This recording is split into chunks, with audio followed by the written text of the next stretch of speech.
Welcome back to our Afternoon Express Kikalang. And if you don't know who's standing beside me, this is Steenberg Farms executive chef, Kerry Kilpin. And she's been doing such an incredible job talking us through our first starter that we've completed. It's on our table, but what is for our main? So we're now going to cook a little sirloin, which we're going to make a whole grain mustard sauce and a little bean salsa and some wilted spinach. That sounds delicious. So in the meantime, I'm going to get started. Whilst you're doing that, South Africa, butter. please do head over to afternoonexpress.co.za to get the full ingredients list and recipe. And don't forget about social media. We have asked you, some food get all the glory, but none of the flavor. I mean, what is your most overrated ingredient? What's a food that you just don't get? It could be a pretty privilege. Some people say strawberries have pretty privilege, but don't taste that lekker. So please use that hashtag Afternoon Express in all of your comments. Now I see that you're putting in some Clover Fresh milk.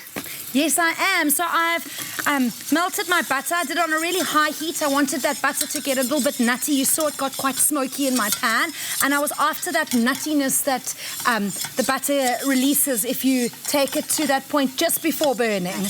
And then I added a bit of flour, and now we're going to just add our clover milk and make our little sauce. Delicious. Fumi, what are you up to over there? I'm getting my steaks ready. We're using sirloin today. So what I just did now is I'm just putting pepper on them. And the one thing I have to just give advice to people with regarding sirloins or meat that have a layer of fat, whenever you make these kind of meats or prepare them, it is best to start fat side down so you render that fat. Once it's rendered, then you can actually start frying the other sides to get it to the doneness that you like. And right now, I don't like to put salt on my steak before. I like to put the salt afterwards. So I'm just putting pepper on it, and once it's done, then I'm going to add the salt while it rests so that it basically just gets absorbed in there. Sounds good, Dumi. Sounds really good. Chef Anele, and on your side?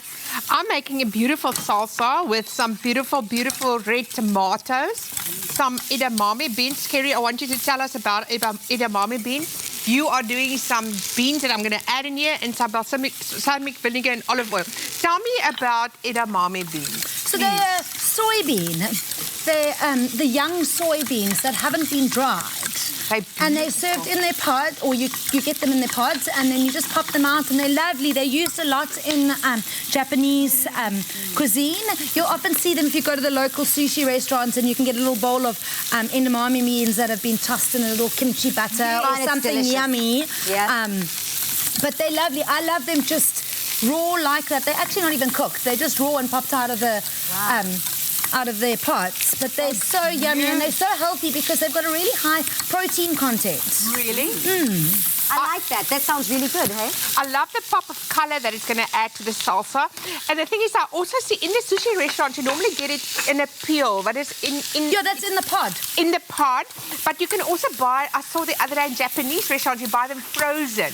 Yes. Can you just defrost them and then just That's warm how them we up? get them in this country. They're normally frozen. Okay.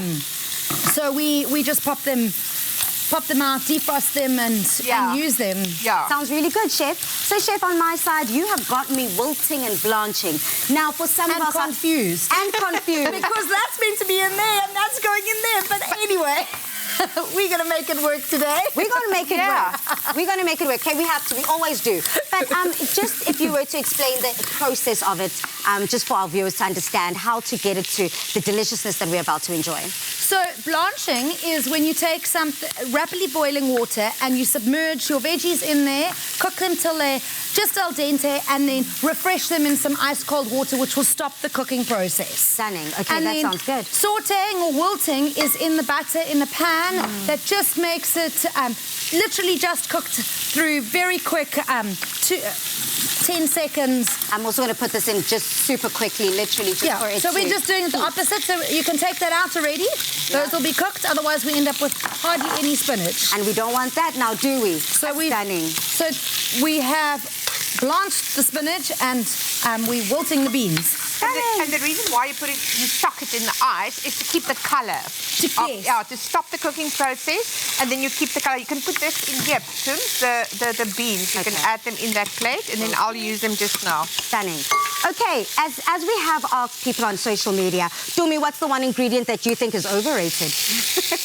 I know people are going to come for me when it comes to this, but most berries. Berries. Because I'm a sweet tooth girl and they're very tart. So I like that they're tart and they at least have flavor. They're not bland, but they are not... Really? No, like when people talk about strawberries on cream, I never get it because it's like these things are just sour. I don't get it, but... Kijk, and they're quite expensive, a berry, eh? So. I love my berries. I love my... I believe that berries are good for the tummy. So if you're trying to reduce some tummy fat, you just have a handful of berries, have some nuts in there, and you're good to go. And funny enough, Palesa, most foods that are tart are considered good for burning tummy fat, like even pineapple and stuff like that, because of the enzymes and basically what they do. It actually helps with that. I don't know how true this is, South Africa. I'm not a dietitian or a nutritionist, but I've heard rumors. So please tell me if this is right or wrong. I just want to show South Africa, now that we're making our steaks here, we've rendered the fat. And that's basically how it looks now. All we're doing is trying to make sure that the sides, each side of our meat is now nicely brown. I don't know how you guys like your steaks. I'm going to assume it's medium to medium rare. Medium rare. Yep. There. Yep. All right, awesome. And that thickness of steak, I've worked out, it's about 3.5 minutes on each side to make it medium rare. Just saying. That is true. But the beauty with a steak like this is you can do it cook it rare. Yeah. Get your dinner party all ready, and then quickly 1 minute on either side, and you served your meat would have been beautifully roasted and nice and tender. How clever is nice that? and tender. So that's always a nice little tip that you can do. Yeah. Everyone's scared to cook meat for their friends and guests. In-laws. Yeah, but make it count. Let it have a nice rest, and I promise you it'll be delicious. Love that. Okay, so Chef, how far are we with that sauce? I'm actually done with the sauce. What I did after adding the milk, I added a little bit of white wine and whole grain mustard, a bit of cayenne pepper, and some Dijon mustard. Perfect. We just want to get that nice mustard flavor going with it, and squeeze of lemon just brings out that mustard a little bit more, and some salt, and we're good to go. I love that. But Chef, some of our more conservative viewers, which we totally stand arm in arm with, might feel a bit apprehensive putting white wine in the sauce. Just explain that process of the alcohol burning out. So the great part is when you cook with wine, if you use it in the beginning, the alcohol flavor is always going to cook out, because as soon as alcohol boils, the wine boils, the alcohol evaporates and it cooks out that flavor. So we're just using it more for the flavor of the wine and the acidity. But if you don't like wine, just use a bit more lemon juice. Stunning. Have no alcohol at all. Not a problem. Love that. That looks good, really, really good so far. I love myself some whole grain mustard. I mean, what are some of the beauties of that ingredient?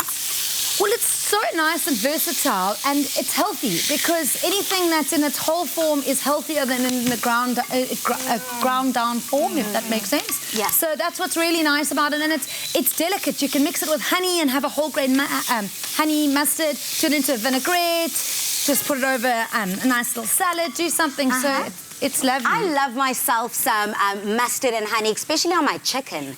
I love to incorporate those flavors with my poultry. It's such a nice... I'm salivating actually now, sorry. Love it. Do you want to lay the bit of Yeah, we can. spinach on that? This looks delicious. It also looks wholesome, and it looks like something that the entire family can enjoy. This is something quick and easy, whether you've got a full family or whether you're a singleton, you can try this at home. I think we were able to put that together in basically 10 minutes. So who knows, put your cooking skills to the test. Our salsa is also done and dusted.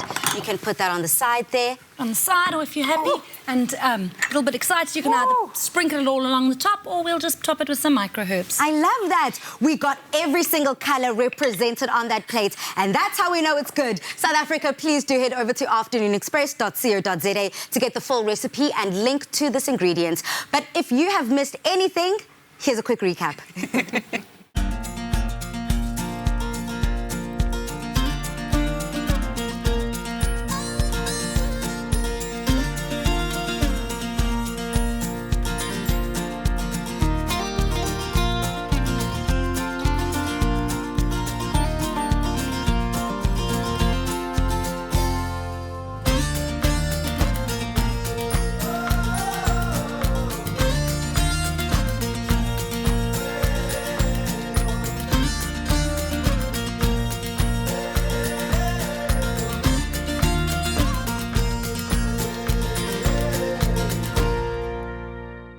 Made with love by Clover.